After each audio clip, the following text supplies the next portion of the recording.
Hi guys, Rocky here, and for today's video, tuturuan ko naman kayo kung paano magbayad ng pag-ibig contribution.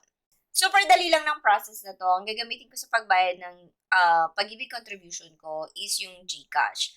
Kung alam niyo yung pag-ibig number ninyo, yun lang yung kailangan ninyo para makapagbayad. Kung hindi nyo alam yung pag-ibig number ninyo o hindi nyo na-save, pwede kayong pumunta dun sa pag-ibig website. Tapos, click nyo yung regular savings mandatory contributions. Tapos, makikita nyo na doon yung pag-ibig number ninyo.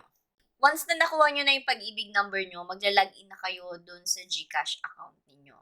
Tapos, punta kayo doon sa bills. Then, i-search nyo yung pag-ibig. Tapos, choose nyo yung pag-ibig lang. Kasi may tatlong options yan. Ang i-choose nyo lang is yung unang option, pag-ibig. And then, fill up nyo lang yung information na kailangan.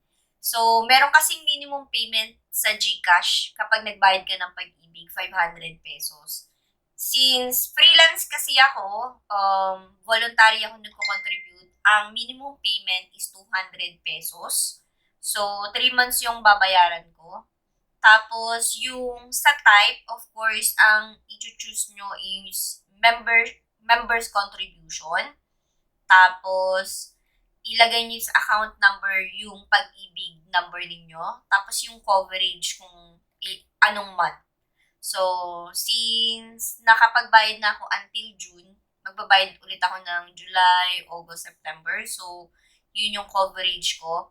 Tapos, nilalagay ko lang din yung email address ko kasi gusto ko lagi meron akong confirmation. Para in case na magkaroon ng mga problema, alam nyo yun, meron akong mababacktrack or mapuprovide na proof na nagbayad talaga ako. And then, yan na siya. Next nyo lang, i-confirm nyo hanggang maging successful. Tapos, yung posting nito, hindi siya immediate. It can take up to 3 business days yung posting ng payment nyo dun sa pag-ibig. Makikita nyo din naman dun sa may pag-ibig website kung nag-reflect na yung bayad ninyo. So, how to view sa website kung nag-reflect na yung bayad mo sa pag-ibig contribution? Balik ka lang sa website nila, mag-login ka, and then click mo itong regular savings mandatory contributions. And then, dito sa year, since 2024 yung gusto kong i-check na bayad, is search nyo lang yung 2024, view contributions. Ayan, so makikita nyo, June yung last na payment. Para yung sa last payment ko is June pa. Pero ang binayaran ko, diba, for coverage ng July, August, and September. So, hindi pa siya nagre-reflect kasi kanina ko lang siya ginawa. Up to 3 business days kasi siya. Paki-disregard lang yung pangalan ng employer dito. For some reason, may issue kasi ako. So, napa-change ko na yung pag-ibig employment status ko to voluntary. Yung dati kong company is hindi ako nila-let go. So, every time na mag-update sila ng bayad sa pag-ibig, nakatag ako as active employee nila.